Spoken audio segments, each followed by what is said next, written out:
right, but you're so damned ugly. Why are there so many uses for that clip? So, Poison Ivy uses her magic pheromones to cause Batman and Robin to get in a bidding war over her. 4 million. 5 million. That's a utility belt, not a money belt. 6 million. 7 million. Never leave the cave without it. Oh my god, did you see that? The expiration date on the back credit card is forever. Obviously a reference to Schumacher's last Batman film, Batman Forever. But that doesn't make any sense. You put the date the card expires on it, not the duration that it's valid. If it really lasted forever, it should say never there. The way it's printed now, it means that it's always expired. That is the one thing wrong with this scene. Thankfully, Freeze shows up to take the jewels, and since he's the only man that doesn't fall for her powers, Ivy gets the hots for him. Get it? Hots for him? I'll stop. A chase ensues, and we get to see more of this giant statue architecture of Gotham City. Seriously, who designed the city? Rodin? Pull back. You can't make the jump. I can make it! Redbird control codes. Disable engine.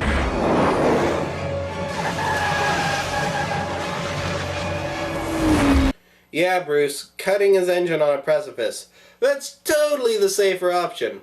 So, Freeze gets captured by Batman and sent to Arkham. When they all head home, Robin discovers that Barbara has been lying about every damn thing. Street racing isn't exactly an acceptable major at Oxbridge, so they kicked me out. And she drops a bombshell in the bitchiest way possible. Alfred and Bruce are like family. Paying someone to prepare your meals, do your laundry, clean your dishes, you call that family? Alfred's happy. Happy? You honestly don't know, do you? How he's hiding the pain all the time? Alfred's sick. Yeah, also... Alfred's not sick. He's dying. Yes, despite the fact that he was hiding it, Bruce did realize that Alfred was sick. Because, you know, they are family. You stupid girl! Well, Batman and the police finally do manage to find Freeze's super secret hideout, and there they meet Frozen Nora.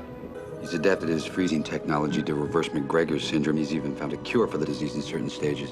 Well, I'm sure that information will not come up again. I mean, come on. What are the odds that Alfred has the very same disease that Freeze is the only person who can cure? I mean, come on. Okay, so obviously he does. And they also realize here that the woman who calls herself Poison Ivy is actually a villain. So, many shocking surprises here. Well, the villains all meet up as Ivy and Bane break Freeze out of Arkham. What are you, about a 50 big and tall? No, I always go a size smaller. Makes me look slimmer. Oh, what witty banter. I've totally forgotten that they just killed a bunch of guards doing their job. But Freeze's suit is low on power because somehow refracting lasers burns out the diamonds he uses. So they need to go back to Freeze's super secret hideout for him to refuel, and to save his wife. I've never been good with competition. Probably why you shouldn't trust supervillains to save your loved ones. Meanwhile, Freeze gasses the police. And apparently that guy's lungs are freezing. Well, Batman and Robin fight Ivy and Bane. Ivy plays on the team's weakness, namely that Robin is a whiny Johnny. You're the star. I can see it now. Your own big, bright signal in the sky. But Batman is able to overcome her and fight back. I'm a lover, not a fighter. That's why every Poison Ivy action figure comes complete with him. Get it? Because it's a comic book movie, and it does, in fact, have action figures. Though you may notice that she doesn't come with Bane. So everybody gets away to regroup. Freeze and Ivy regroup, where Ivy blames Batman for his wife's death. You lie! If I must suffer, humanity will suffer with me. I shall repay that for sentencing me to a life without the warmth of human comfort. I will blanket the city in endless winter. And then the world. Just what I had in mind. You know, Ivy, ice will kill the plants too. In fact, more so. For we will be the only two people left in the world. Yes. Adam and evil. I'm lonely like Adam, you're evil like Eve. I shouldn't take forbidden fruit, 'cause I believe. The ludicrous telescope is now ready to be opened, so Bruce goes while Robin stays home bitching. I've always wondered, where does that big old bat light come from?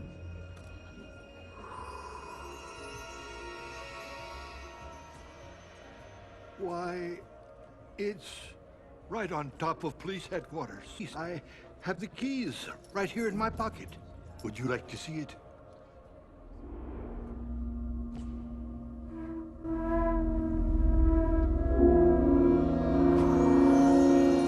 Why does she dose him again when he's already handing over the keys? See, now Bruce just knows you're here, so he goes home while Ivy goes to set up her Robin symbol. Oh, is that what it is, Bruce? I'm under some kind of magic spell? She wants to kill you, Dick. Well, duh. Meanwhile, back up at the manor, Alfred is giving Barbara something to give his brother, saying, Only family can be trusted. Take it to Wilfred, and I implore you, never open it. and she shows how much she should have been trusted by breaking into it and defying her uncle's dying wish. Access allowed. Gee, this computer uses one of those project the screen on your face screens. I expected you might find your way down here, child. So, I've rewarded your lying, distrusting ways by making you a supersuit. Robin heads out to confront Ivy and learn about her plan. Freeze has taken the new telescope and turned it into a giant freezing gun. He's about to turn Gotham into an ice cube. I've got to stop him. One kiss, my love. Bad luck, I'm afraid.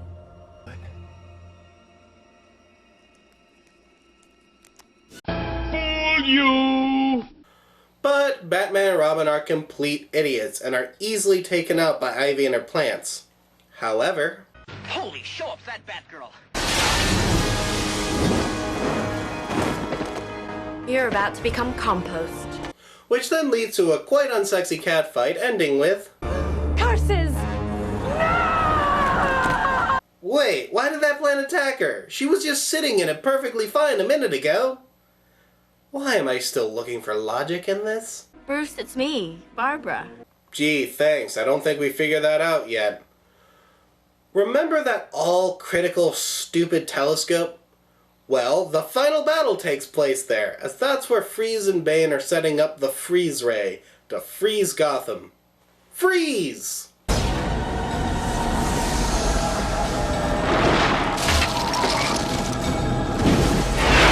So, Batman fights Freeze, while Robin and Batgirl fight Bane.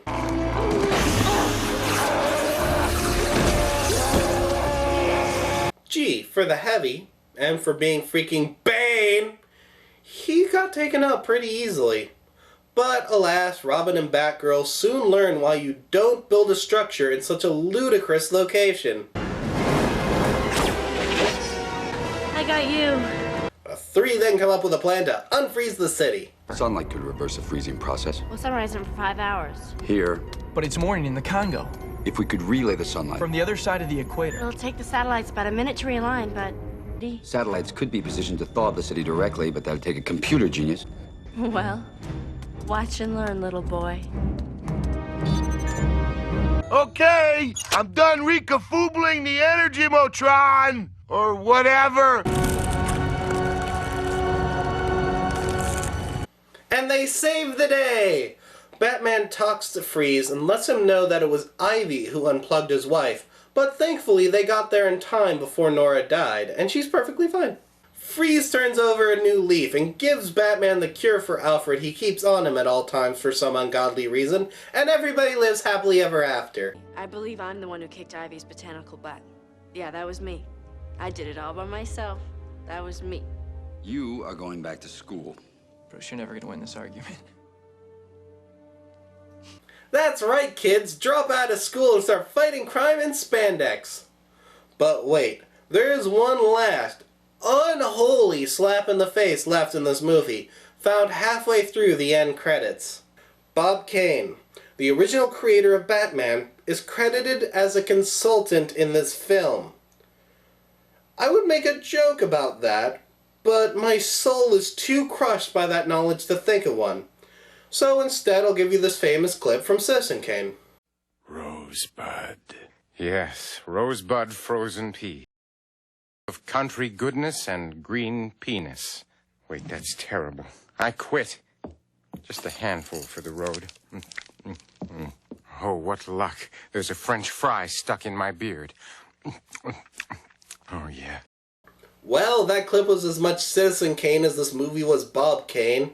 Oh, and I pulled out the joke. So, yeah, while I'd still consider Fantastic Four to be a worse film, it is clear why people think of this movie when they think of bad comic book movies. Not only does it ignore years of its comics, it also destroys the mood and motif set up by its own previous installments. The story is convoluted, yet simplistic. The acting wouldn't have been any worse if they just picked up random people off the sidewalk, and the special effects would have been better if I made them in MS Paint. So there. Is that what you wanted? Good. So I'm done with comic book movies and... I said I'm done with comic book movies. That's it. The next one you're getting is a book review. I'm Mr. White Christmas. I'm Mr. Snow. I'm Mr. Icicle. I'm Mr. Ten Below. Friends call me Snow Miser. Whatever I touch turns to snow in my clutch. I'm too much. He's Mr. White Christmas, he's Mr. Snow. He's Mr. Icicle, He's friends call me Snow Miser. Whatever I touch turns to snow in my clutch. he's too much. I never wanna know a day that's over 40 degrees. I'd rather have a 30, 20, 10, 5, and then in free.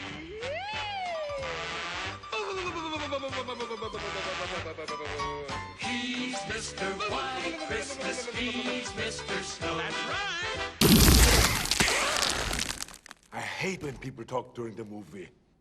Ha! Get it? I was talking all through the movie, so he could be talking to me. Yeah, that's as bad a fourth wall joke here as it is during the movie. Contributing to the delinquency of minors.